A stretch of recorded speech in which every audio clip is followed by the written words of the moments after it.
Bex, so great to have the opportunity to talk to you via Zoom. How are you? How have you been during this crazy time in our world?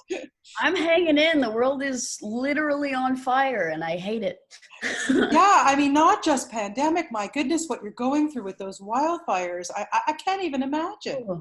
Yeah, I don't have the best lung and sinus health, so not loving this incessant smoke. Yeah, I can just imagine. Well, take care of yourself. That is the most important thing for sure. Thank you. And just stay inside, Oh yeah, what you've been doing for the last 6 months anyway, right?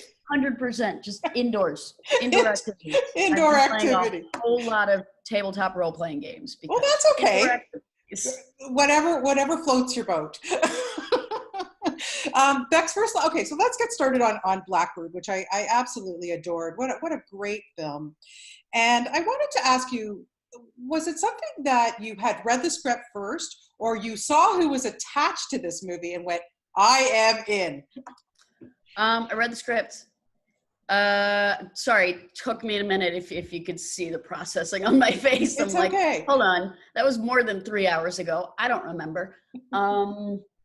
Yeah, I read the script. My team sent me the material.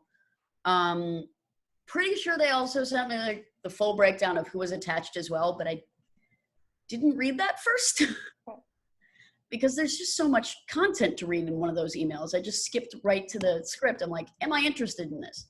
And I thought it was absolutely brilliant. I did not watch the original Danish film. After reading the script and learning that it was, an American version of a Danish film, I'm like, oh, I did a series like that. I know better than to watch the original. They want something new. So I went in and my fiance and I worked on that tape for hours. Wow. In my agent's office. We would do it again and again and again and again until we felt like we had it right. And then sent it out, and I ended up having a really great video chat with Roger, because it was down to me and I think one or two other girls. Not other girls, one or two other people. And I don't know, I think at that point after getting on the phone with Roger, I had realized who was attached and what all of this was. And I was like, okay, yeah, yes, please. Please, exactly. Now, I want to ask you what, you were saying that obviously there were some other people who were going out for the role and everything. What do you think it was about you that caught Roger's eye? I'm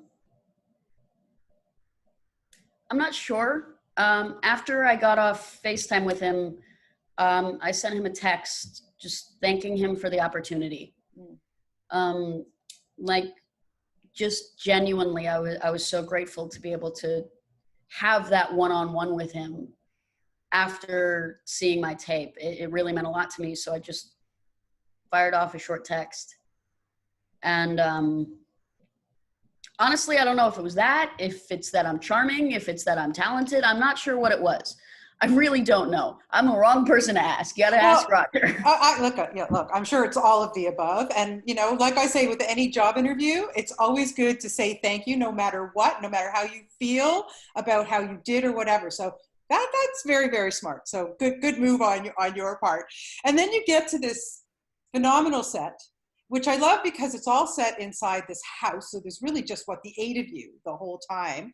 Mm-hmm. And then, 9 including the house. That's right. No, I was going to say the house is definitely a character, no question about it. But you look at, you kind of look to your left and, oh, yeah, there's Susan Sarandon and, oh yeah, Kate Winslet and Mia Wasikowska and Sam Neill and on and on. And are you standing there going like, holy mackerel, what am I doing here? Anson, Boon, and I had several of those moments where we were just like looking at each other going, this is real? Are we sure? This is real. It was really, really terrifying at first because these performers are titans of our industry. And then you actually interact with them and you realize they're just nerdy actors like I am, like we are. Yeah. They're just very, very talented. Well, what do you learn when you're standing next to a Susan Sarandon or a Kate Winslet, for goodness sake? My goodness. That we're all afraid, that we're all anxious, that, you know, we're not good enough or something will go wrong or we haven't prepared enough. The whole lot of us, all of us performers are like that. And once you're up next to, you know, Susan Sarandon, Wasikowska, Kate Winslet, Sam Neill, Rainn Wilson, Lindsay Duncan, you're just like, no, you're genuine human beings with thoughts, feelings, emotions, and anxieties, just like me. And what we do is we tap into other people. And that can get nerve-wracking and scary, and we can get really insecure. And so I have this really, really nice scene with Kate. And I remember just having a moment where I was like, I shouldn't be here. This was a mistake. They shouldn't have cast me. I'm butchering this. And like, I mentioned that I was feeling just crumbling inside, and Kate was like, nope, I know that feeling, but nope, you're fine. You're here, you're doing it. How nice to have that from somebody, like, you know, to hear that from a veteran. You know, look, I've interviewed pretty much every single person in that cast many times in my career, and they are all just, you're right, people, lovely, lovely people, and not full of themselves. They love what they do for their job, but they, you know, they have other shit going on that, you know what I mean? Yeah, they're kind and compassionate and wonderful human beings with like complex thoughts and emotions. Yeah, I love them. Yeah, I don't blame you. And I understand that this cast was so close, in fact, that you all got tattoos. Now, your tattoo is exactly in the same place as Anson's. It is. It is. It's also the same place as, no, Sam got his here. Did Roger get his, or did Rainn get his? I think it was Rainn and Anson and I all got ours right here. And then Susan got hers on her barbed wire. And where did Kate get hers? Lindsay got her first tattoo. Yeah. Lindsay Duncan got her first tattoo right there. Wow. Oh, I was so proud. It was wonderful. That's pretty amazing. Not very many casts do that, I have to say. No. That's awesome, Bex. I love it. I want to ask you too about the topic of this film, because obviously people are going to watch it and it's going to, you know, create a lot of discussion. Where do you sit on the fence about this? My body, my choice. 100% my body, my choice. Some people's greatest fears are being trapped in their body. Some people's greatest fears are being trapped in their body with no mind. Some people are afraid of being trapped in their mind with no body. And those are both valid fears. And what happens in this film is she makes a choice to go out on her terms, in her way, and not have to, you know, live her greatest fear.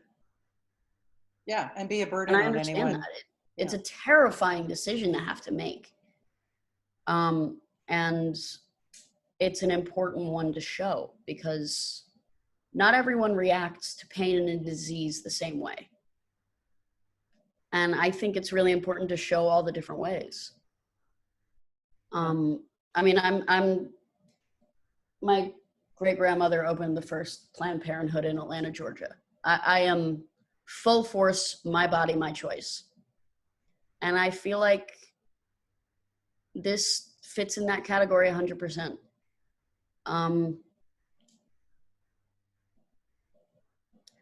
I think that it's a hard decision to make. And what I love about this movie is it shows the difficulty of the decision, not just for Susan's character, but for the entire family. And that's important. That's really, really important. I mean, I've dealt with suicidal tendencies and suicidal thoughts since I was very, very small. And the thing that saved my life was, thinking of the people I leave behind. What I love about this is Susan's character thinks endlessly about the people she's leaving behind in a very unique way, and it's very honest to how some families truly interact. Yeah, well, a lot of people, obviously don't know how to express or how to deal with it, You look at somebody like with Mia's character, especially, where she thinks she needs to be the decider, and then what she wants to do. And I love that too, that they show all the sides. You've got two sisters, Kate and Mia's characters, who are opposed, like, let mom live her life, let her do what she wants to do, but when it impacts on, a loved one, somebody who to deal with the fact that your mother is going to die, that's hard to, it really, it was just so well done and so well written. Listen, kudos to all of you for pulling it off. Really. Thank you. You're welcome. And I love the relationship between you and Anson's character. You had a great chemistry. Did you guys get along offset as well? Oh yeah. Oh yeah. We made a pact to be like in the script. It's in the script that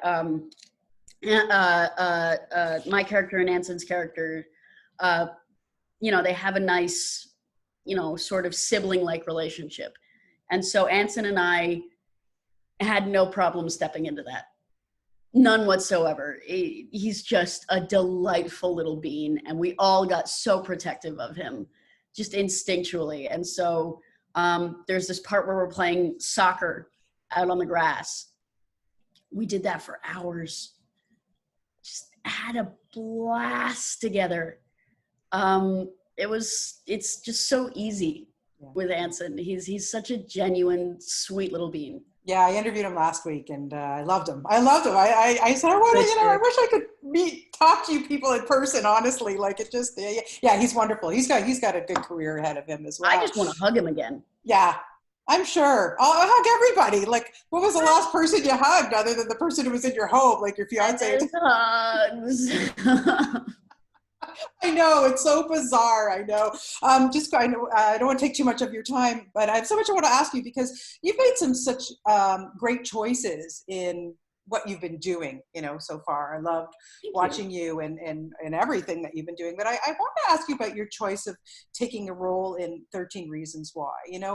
I got through the first season and I was so disturbed. It did what it had to do.